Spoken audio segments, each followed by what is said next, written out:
Bismillah.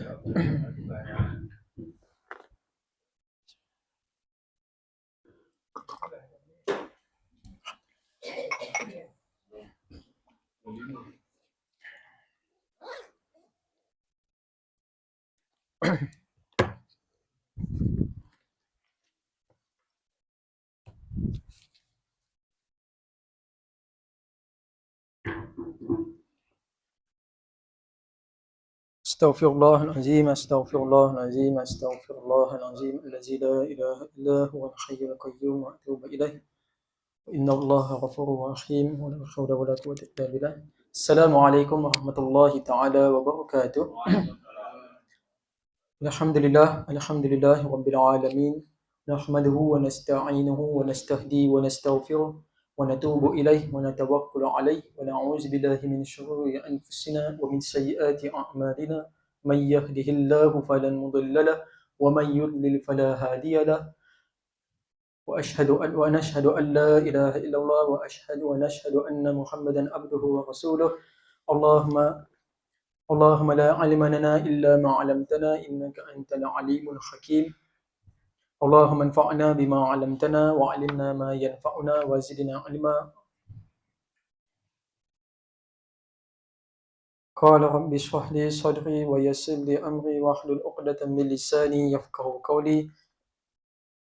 اللهم لا سهل إلا ما جعلته سهلا وأنت تجعل الحزن إذا شئت سهلا فيسر لنا أمورنا ولا حول ولا قوة إلا بالله العلي العظيم.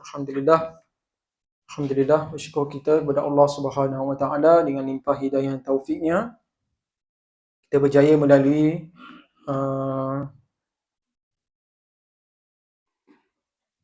kita telah keluar daripada madrasah Ramadan, fasa bulan penuh dengan tarbiyah yang telah meninggalkan kita hampir 3 minggu tuan-tuan. Kita masuk ke 18 Syawal tak salah saya ke 19 Syawal lah. 19 Syawal kan? 19 Syawal lah tuan-tuan. Dah sudah hampir 3 minggu Ramadan meninggalkan kita. Dan dalam kesempatan ini saya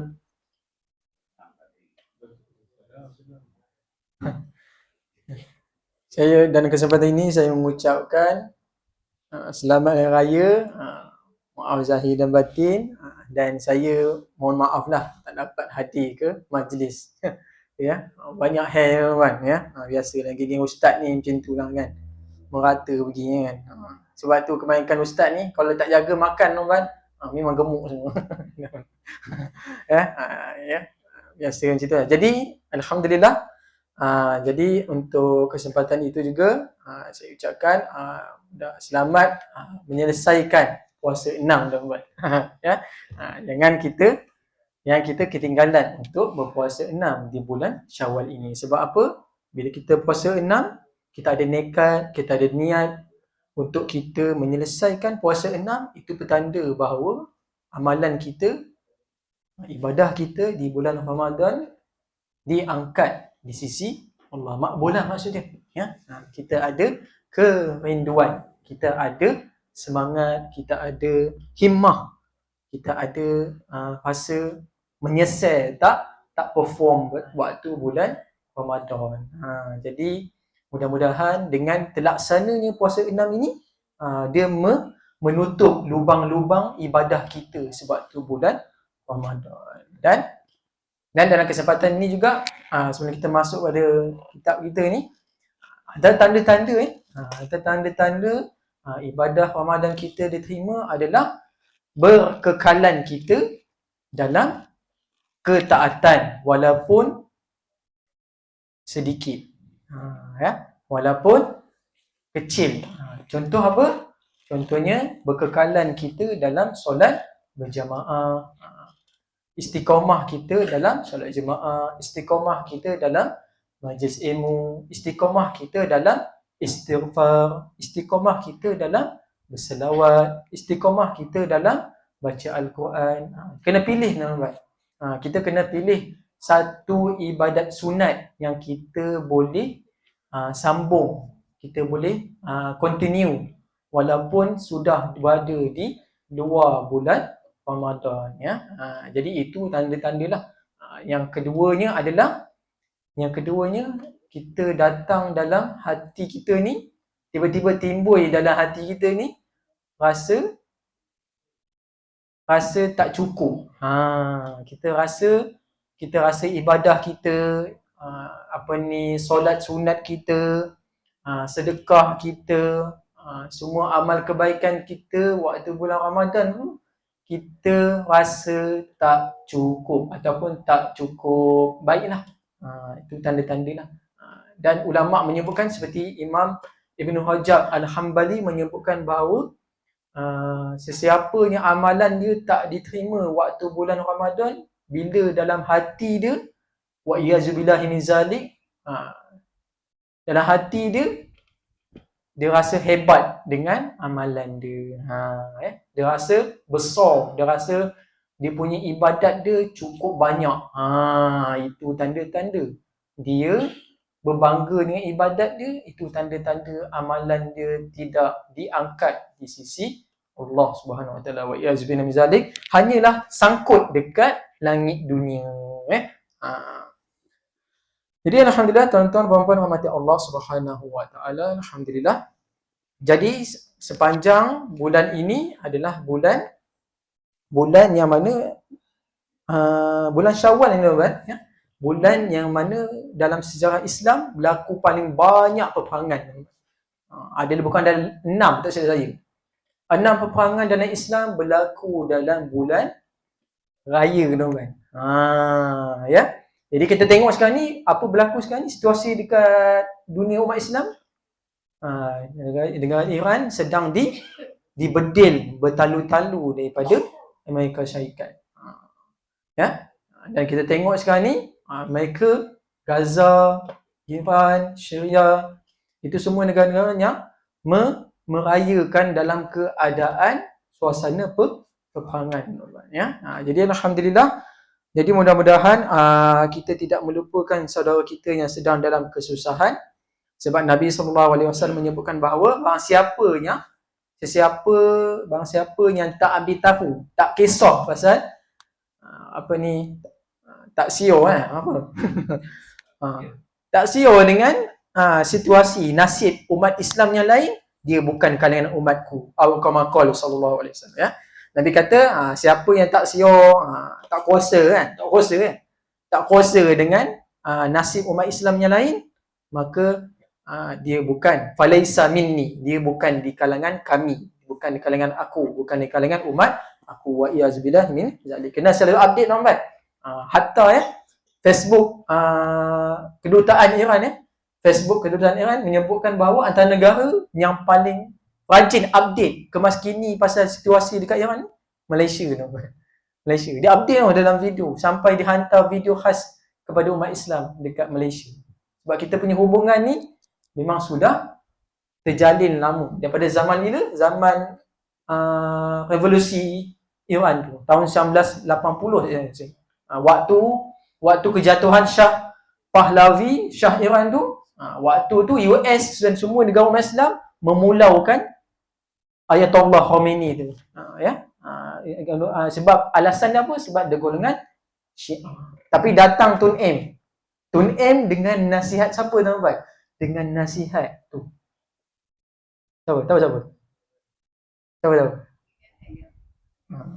Tu Tan Sri tu siapa?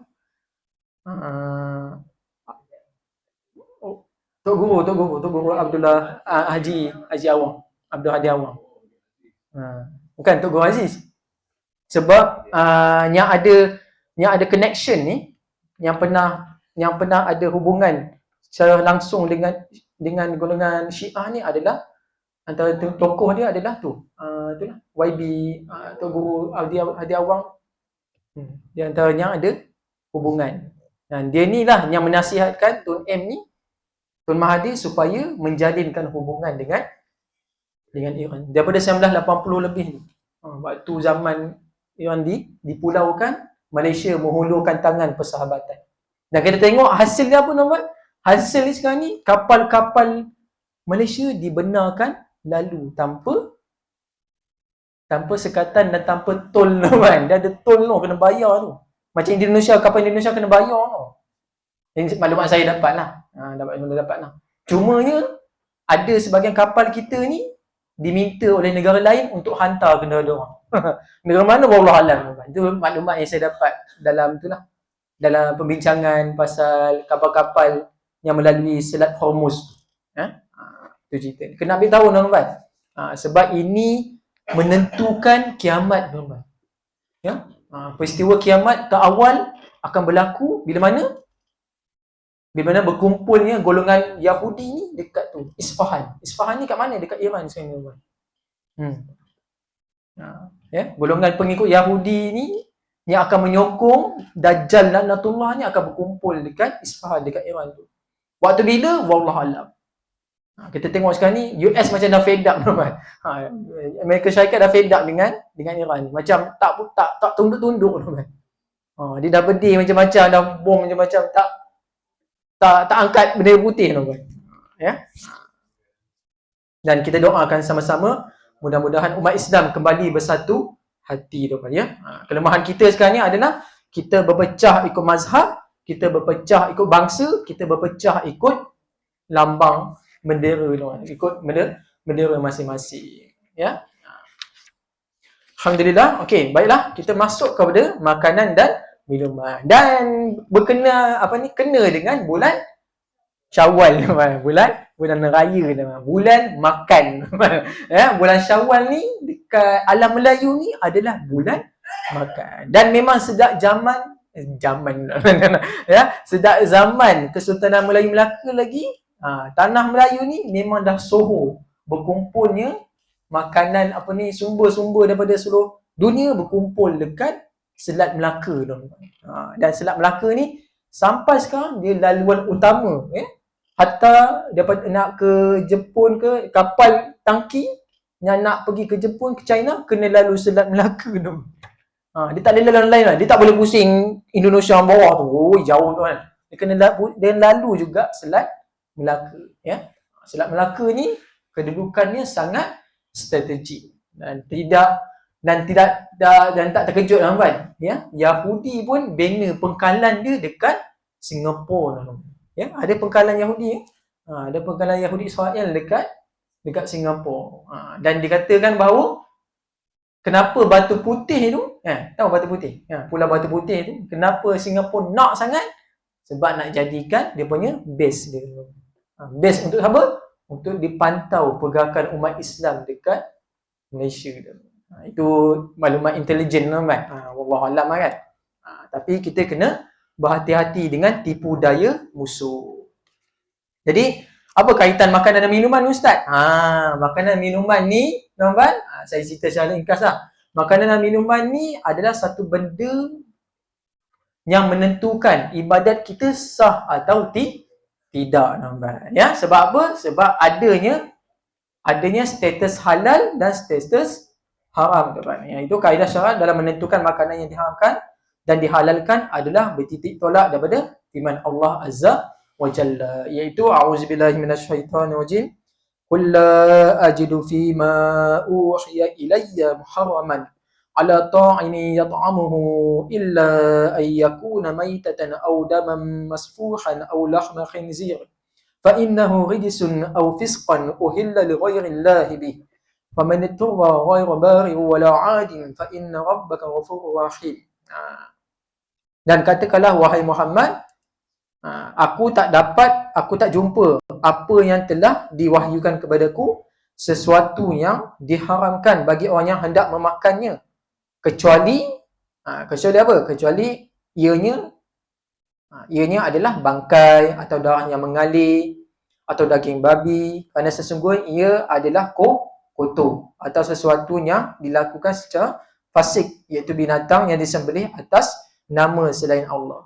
Kemudian sesiapa yang terpaksa memakan kerana darurat sedang ia tidak mengingininya dan tidak melampaui batas, maka sesungguhnya Tuhanmu Maha Pengampun lagi Maha mengasihani. Wa yuhillu lahumut thayyibati wa yuharrimu alaihimul khaba'is. Dan menghalalkan bagi mereka segala benda yang baik dan mengharamkan pada mereka segala benda yang buruk. Ini ayat-ayat Al-Quran berkaitan dengan makanan yang halal dan makanan yang haram. Kemudian yas'alunaka maza uhilla lahum qul uhilla lalakumut thayyibat. Dan mereka bertanya kepadamu wahai Muhammad, apakah makanan yang dihalalkan bagi mereka? Katakanlah dihalalkan bagi kamu memakan yang baik-baik. Jadi baik-baik ni apa? Iaitu halalan thayyiban. Supaya apa? Apa yang diterima dan diingini jiwa manusia yang bersih. Qad aflaha man zakkaha wa qad khaba man dassaha. Ayat yang biasa kita baca dalam surah apa, tuan-tuan? Surah apa? Surah apa? Asyam ke Ad-Duha? Asyam. Asyam ya. Ya. Surah Asyam. Sebab hati yang bersih ni datang daripada makanan yang halal lagi bersih, ya. Jadi berdasarkan ayat-ayat ini, hukum hakam makanan dari sudut halal dan haramnya tertegak di atas 3 prinsip berikut. Jadi prinsip pertama apa? Semua haiwan yang dimakan oleh bangsa Arab diterima oleh jiwa mereka yang bersih. Di zaman Nabi SAW, sewaktu mereka dalam keadaan senang, banyak makanan dan mewah adalah halal. Sebab apa, Ustaz? Sebab zaman Nabi ini adalah rujuk kepada zaman Nabi menjadi pemerintah dekat Madinah. Jadi waktu tu hukum yang jadi situ adalah amal ahlul Madinah. Maksudnya di sini apa? Amal ahlul Madinah ni maksudnya perbuatan ataupun tindakan yang dilakukan oleh penduduk Madinah waktu zaman Nabi Muhammad SAW itu adalah benda yang diterima sebagai halal dan boleh dimakan. Bukan zaman Nabi waktu di Mekah. Itu maksudnya, ya. Kemudian setiap haiwan yang hidup hanya dalam lautan, iaitu ikan dan pelbagai jenis, dan namanya adalah halal kerana orang Arab memakan semua ini. Syariat juga mengakui halalnya makanan ini dan keharusan memakannya. Dan merujuk kepada hadis Nabi, iaitu sa'ala rajulun Rasulullah sallallahu alaihi wasallam faqala ya Rasulullah inna narkabul bahra wa nahmilu ma'anal qalila minal ma' fa in tawadda'na bihi atishna afa natawadda' min ma'il bahr faqala Rasulullah sallallahu alaihi wasallam huwa tahur ma'uhu al-khillu maitatuh. Iaitu Nabi SAW ditanya oleh seorang sahabat, sesungguhnya kami tengah berlayar di lautan. Kami membawa bersama air yang sedikit. Kalau kami berwuduk dengannya, iaitu air laut, dengan air yang kami bawa tu, kami akan mati kehausan. Apakah kami boleh berwuduk dengan air laut? Jadi Nabi sebutkan bahawa lautan itu airnya suci dan binatang laut yang mati padanya adalah halal. Ya. Nanti kita akan perincikanlah ada beberapa jenis haiwan dalam laut ni yang tak boleh dimakan. Ada juga ya. Yang itu kita akan saya akan buka perbahasannya dalam kitab Matla' ni. Iaitu Syekh Daud Fatani ni dia telah mengkhususkan, dia telah mendetailkan apakah makanan dalam laut yang tidak boleh kita makan. Bukan semua tuan, yang benda semua pula. Ya. Contoh apa? Contoh ikan buntal. Ikan buntal tak boleh makan walau apa cara sekali tuan ya. Sebab dia memang racun. Kemudian maksud tangkapan laut ialah binatang yang ditangkap daripadanya. Okay, kemudian jumhur ulama menafsirkan makanan yang didapati dari laut ialah haiwan laut seperti ikan yang hanyut di permukaan air selepas ia mati, selagi mana ia tidak rosak dan busuk. Okey. Jadi saya buka sikit kitab Matla' ni tuan.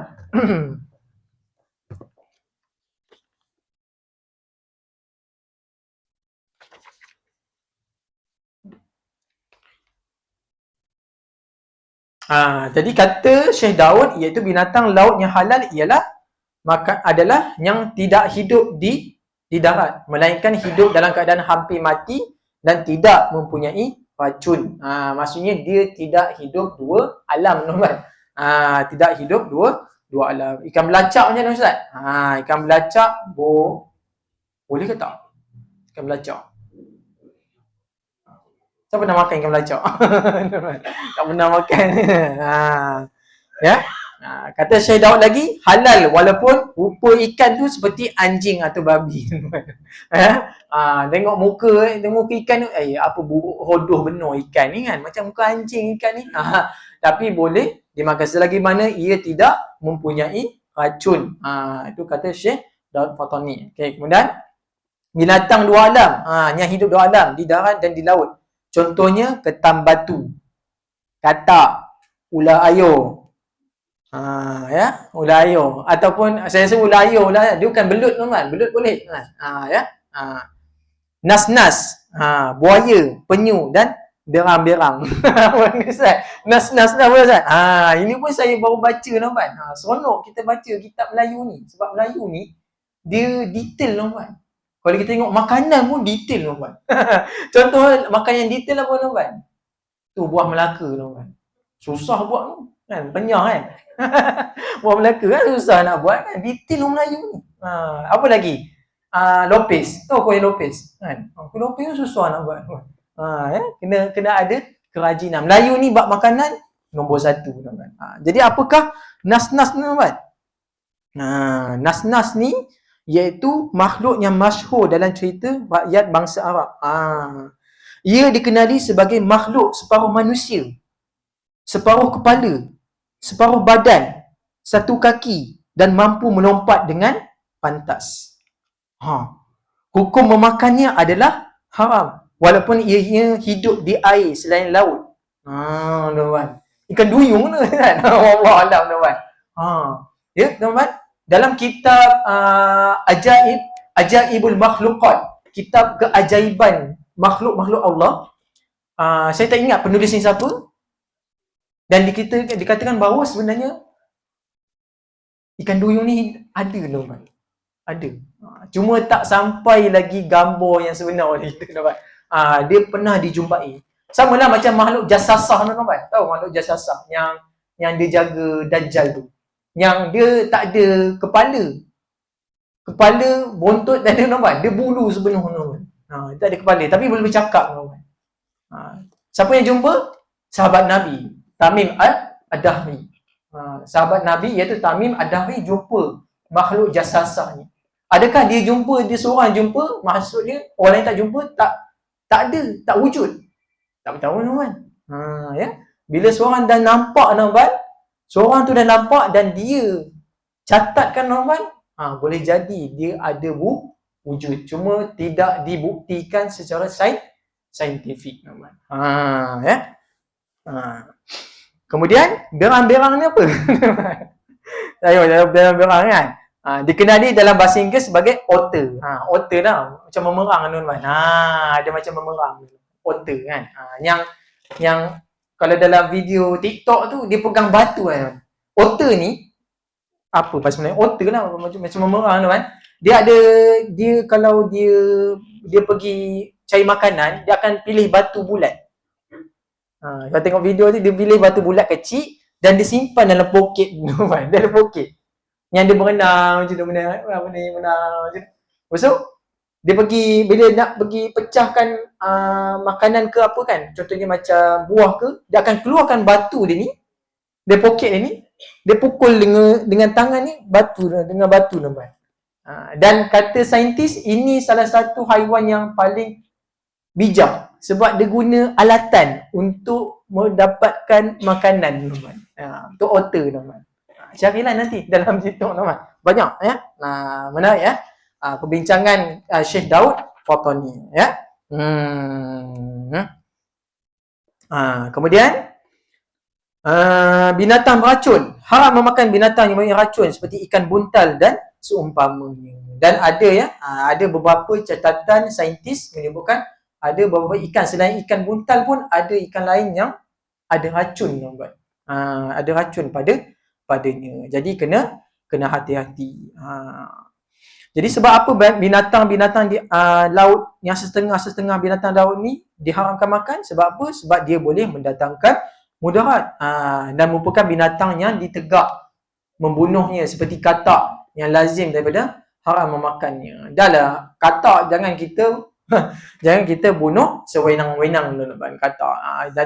Jadikanlah katak sebagai umpan pancing. Ya. Dulu biasalah tuan-tuan. Katak pancing lah kan. Katak pancing tu kita ambil tu dia biasanya ikan ruan tuan-tuan. Ikan ruan besar lengan tuan-tuan. Ya, ikan ruan suka katak pancing tuan-tuan.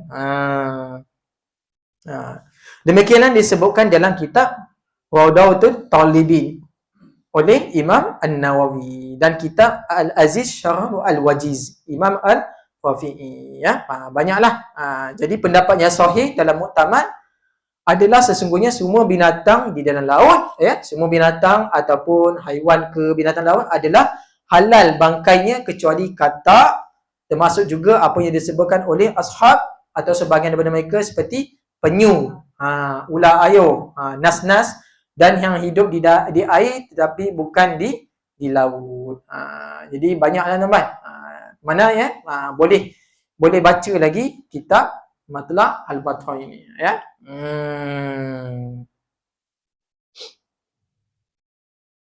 Kemudian kita pergi pada binatang daratan teman. Jadi saya sentuh sikit teman. Kenapa makanan dan minuman ni merupakan salah satu senjata ya teman, senjata untuk umat Islam jadi kuat, bersatu padu. Kuat pula ni. Belakang sikit. Dan makanan dan minuman juga boleh melemahkan umat Islam teman. Ini satu benda, salah satu jihad kita dalam perniagaan. Jihad kita dalam perniagaan iaitu memastikan makanan dan minuman yang kita jual adalah bersumberkan bahan-bahan kandungan yang halal lagi bersih teman ya. Halal saja tak cukup, pastikan dia diuruskan dengan dalam keadaan bersih ya.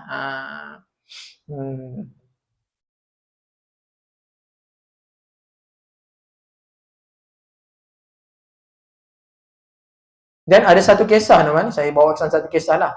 Kisah bagaimana haiwan ni, makanan yang kita persembahkan ni, kita makan sesuatu tu, kita korbankan sesuatu tu pun boleh menyebabkan kita masuk syurga atau masuk neraka teman. Binatang yang kita sembelih, kita makan tu boleh jadi asbab kita masuk syurga atau neraka. Contohnya kisah seperti dua orang pengembara ni dia pergi berjalan ya. Dua sahabat ni dia berjalan teman. Lalulah satu kampung. Lalu satu kampung, kan, di lalu satu kampung ni, kemudian penduduk kampung ni menahanlah dua sahabat ni. Dua sahabat ni. Jadi kebetulan penduduk kampung tu dia sembah berhala tuan-tuan. Istilah bahasa mudah ni dia sembah patung tuan-tuan. Dia sembah patung. Jadi dia tahan dua orang sahabat ni. Jadi dia pun cakap dia pesan kepada dua orang sahabat ni, kamu boleh lalu, boleh lepas daripada kampung kami. Tapi dengan syarat, sembahkanlah sesuatu kepada patung kami ni, walaupun dengan seekor lalat, tuan-tuan. Walaupun dengan seekor lalat. Nampak kecil, tuan-tuan. Jadi sahabat pertama ni dia ikutlah kata-kata ketua kampung tu. Jadi dia ambil lah seekor lalat, dia tangkap seekor, macam mana dia tangkap tak tahu, tuan-tuan. Dia tangkap seekor lalat, kemudian dia niatkan dipersembahkan pada patung, tuan-tuan. Dan kata ulama menyebutkan bahawa sahabat yang pertama ni masuk neraka, tuan-tuan. Walaupun dia seekor lalat, tuan-tuan. Sebab dia persembahkan lalat tu pada patung, tuan-tuan. Dan sahabat kedua ni mati, tuan-tuan. Dia jenis keras kepala kan. Tak nak aku, tak siar kisah kan. Tak nak kan. Dia tak nak, dia kena tikam, kena bunuh dengan penduduk kampung, tuan-tuan. Dan disebutkan oleh ulama, sahabat yang kedua ni masuk syurga, tuan-tuan. Sebab dia mempertahankan akidah, tuan-tuan. Jadi kita tengok contoh, tuan-tuan. Contoh, kadang-kadang kita tengok tasik ataupun kolam, pasal ada duit shilling. Kadang pergi saya tengok ni, hari tu naik ke mana Highland, tuan-tuan. Pergi zoo haiwan Zoo haiwan kan. Ada kolam dalam tu, tuan-tuan. Tengok banyak duit shilling. Apa dia campak duit shilling, tuan-tuan. Untuk apa, tuan-tuan? Hajat, tuan-tuan. Ya. Jangan kita mensyirikkan Allah walaupun dengan 1 sen, tuan-tuan.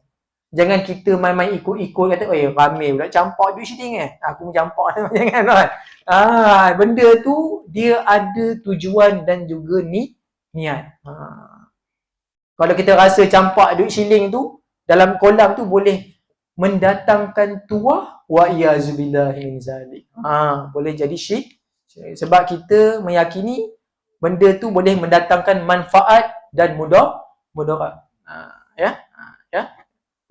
Sebab apa? Sebab Allah SWT sebut dalam Quran, la yanfa'uhum wala yadurruhum.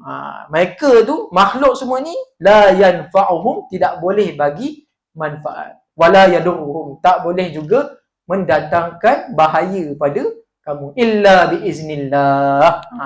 Kecuali dengan izin Allah SWT. Ya.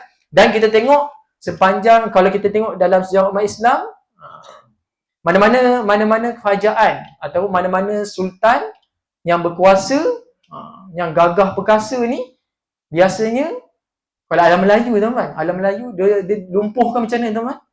Dia hantar racun, tuan-tuan. Dia hantar racun. Dalam bentuk macam mana? Dalam bentuk makanan dan juga telaga. Kan dulu orang Melayu guna telaga, tuan-tuan. Telaga tu dituang racun, tuan-tuan. Sama juga zaman Nabi, telaga juga digunakan untuk menyihir Nabi. Sihir Nabi tu, mana datang dia? Dijumpai dalam telaga perigi buta, tuan-tuan. Sama juga kita tengok macam dekat dengan Jepun, tuan-tuan. Jepun kan ada samurai kan? Kan ada samurai kan? Samurai ni dia kadang tu dia tak load senjata, tuan-tuan. Tapi waktu dia minum telaga, tuan, mati, tuan. Sehebat-hebat dia main pedang apa semua kan, tak load tikam apa semua kan. Dia minum air telaga tu mati, tuan. Apa tak dapat. Dia macam tu, tuan. Itu cara orang dulu melumpuhkan, mematikan seseorang. Dan kita zaman moden macam mana, tuan? Zaman moden ni dengan memasukkan makanan yang tak jelas, halal, haram din, tuan. Itu cara musuh Islam menumpulkan doa-doa kita, menumpulkan ibadah-ibadah kita, ya, tuan. Jadi sebab itu saya kembali pada maksud makanan yang halal dan haram ni menentukan kedudukan kita pada akhir zaman ni, tuan-tuan, ya. Wallahu a'lam. Itu berkaitan dengan kedudukan makanan dan makanan yang halal dan haram. Kemudian kita masuk pada binatang haiwan-haiwan di daratan, iaitu binatang terenganakan seperti unta, lembu, kambing, kuda. Berapa kali lembu dah? Lembu liar, seladang.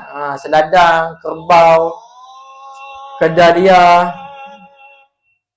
kuda belang, kijang, arnab, sebagainya bolehnya dimakan oleh bangsa Arab. Bahkan terdapat nas Arab yang menghalalkannya, ya.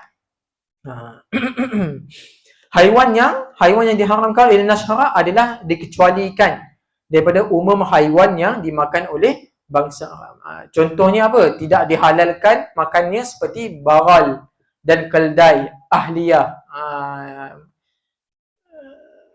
Sebab Nabi SAW sebut, nahan Nabi SAW yauma Khaybar an luhumi khumur wa rasul fi luhumil khayl.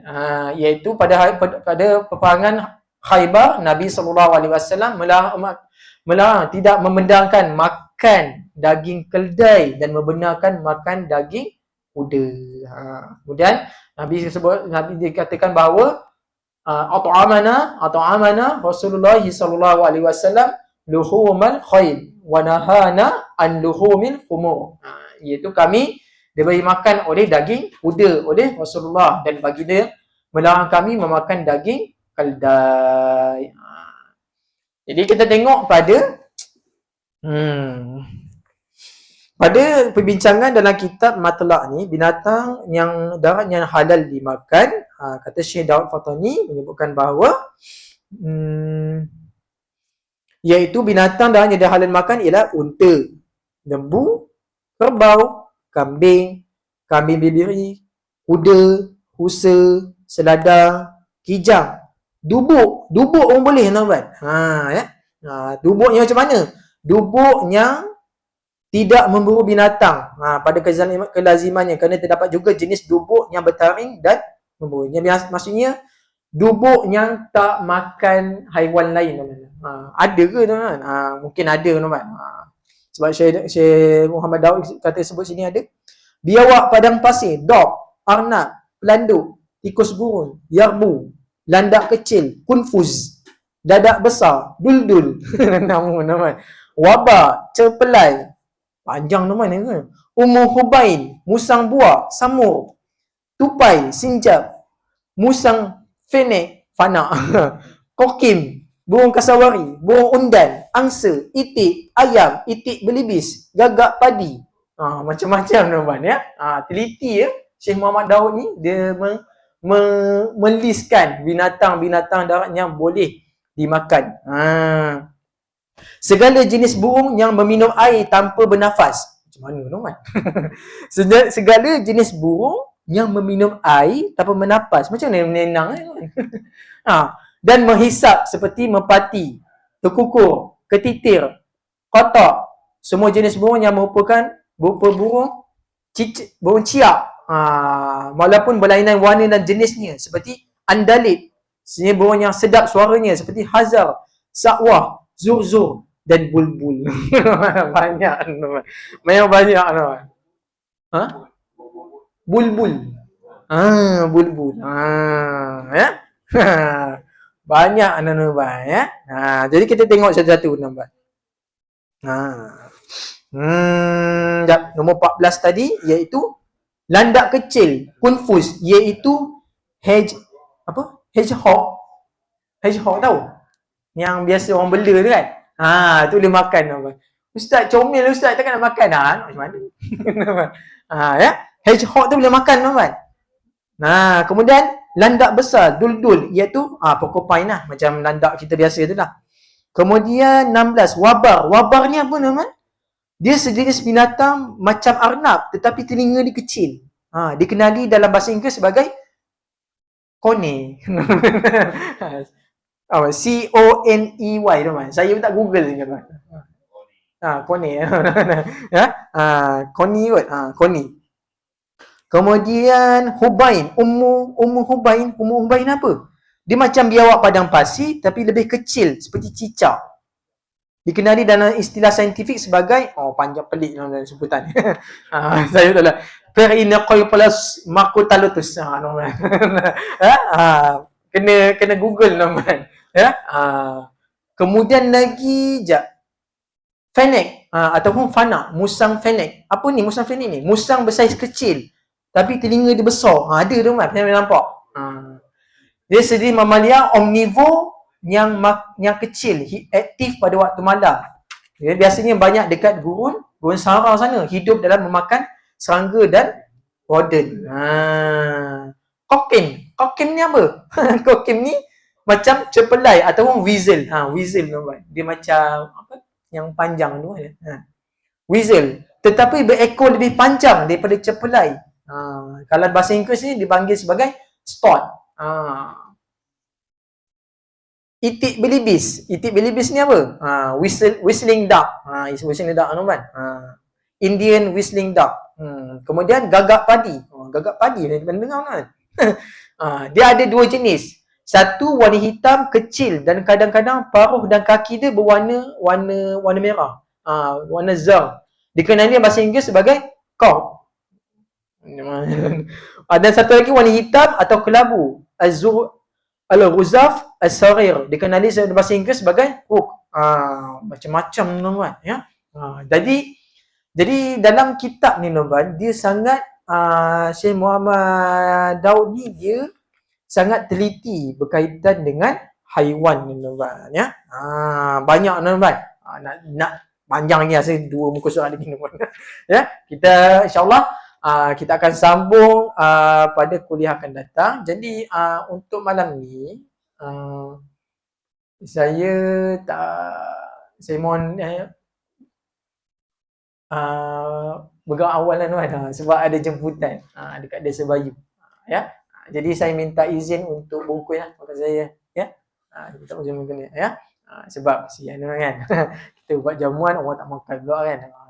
Ya. Ya, alhamdulillah. InsyaAllah kita akan sambung berkaitan dengan haiwan yang diharamkan oleh nas syarak, ya. Jadi secara kesimpulannya adalah setiap makanan dan minuman dalam Islam ni sudah ditentukan. Cumanya kita kena rajin tuan-tuan, kena rajin mencari sumber makanan dalam Islam ni. Dan setiap makanan, setiap haiwan, setiap tumbuhan sudah direkodkan, sudah direkodkan oleh ulama silam. Cumanya yang sampai kita pada waktu ni apa? Yang sampai kita pada zaman ni adalah dalam bentuk ensiklopedia. Ya. Cuma ensiklopedia sekarang ni banyak ditulis oleh golongan bukan Islam. Jadi dia tak sebutkan, ya. Mereka ni pun golongan saintis bukan Islam pun dapat makluman haiwan ni daripada ulama kita juga tuan-tuan. Cumanya dia tak letak halal atau haram. Ya. Jadi kita tengok ada beberapa movie orang putih ni, ya. Dia gambarkan haiwan yang pelik-pelik tuan-tuan. Dia dapat mana idea ni tuan-tuan? Dia dapat daripada kitab Ajaibul Makhluqat ni tuan-tuan. Haiwan-haiwan ajaib yang hidup di seluruh dunia tuan-tuan. Dia ambil daripada kitab tu kemudian dijelmakan dalam filem mereka tuan-tuan. Ustaz, naga wujud tak Ustaz? Wallahualam, boleh wujud tuan-tuan. Naga ni kalau dalam mitos Melayu sebenarnya asalnya ular besar tuan-tuan. Dia ular besar yang telah berevolusi mengeluarkan kaki. Ya. Jadi Islam ada beberapa bahagian dalam Islam menerima konsep evolusi tapi menentang evolusi manusia daripada beruk tuan-tuan. Manusia bukan daripada beruk tuan-tuan. Kita daripada Nabi Adam tuan-tuan. Tak pasir-pasir tiba kita kata orang daripada beruk. Kecuali siapa tuan-tuan? Kecuali satu bangsa ni tuan-tuan. Allah sebut dalam Quran. Kunu qiradatan khasi'in. Jadilah kamu buruk-buruk babun tuan-tuan. Siapa? Yahudi tuan-tuan. Yahudi yang jadi babun tuan-tuan. Yahudi yang jadi buruk tuan-tuan. Sebab apa? Sebab mereka sebab melanggar perintah Allah. Kalau kita cuba bayangkan orang Melayu langgar perintah Allah jadi apa tuan-tuan? Tak adalah kan. Sebab kita umat Nabi Muhammad. Umat Nabi Muhammad ni ditangguhkan azabnya, tuan. Zaman Nabi Musa AS, zaman Nabi Isa, semuanya on spot, tuan. Langgar perintah Allah, semua kena bala, tuan. Termasuklah golongan Yahudi ni. Wallahu a'lam. Aku qauli hadza wa astaghfirullah lazi wa lakum. Sallallahu ala sayyidina Muhammad wa ala alihi wa sahbihi wa baraka wa sallam. Walhamdulillahi rabbil alamin. Bismillahirrahmanirrahim. Allahumma faqihna fid din wa 'allimna ta'wil wa lana siratal mustaqim. Allahumma anfa'na bima 'allamtana wa 'allimna ma yanfa'una wa zidna ilma. اللهم اجعلنا من الذين يستمعون القول فيتبعون أحسنه. سبحانك اللهم وبحمدك أشهد أن لا إله إلا أنت أستغفرك وأتوب إليك. والحمد لله رب العالمين. السلام عليكم ورحمة الله تعالى وبركاته.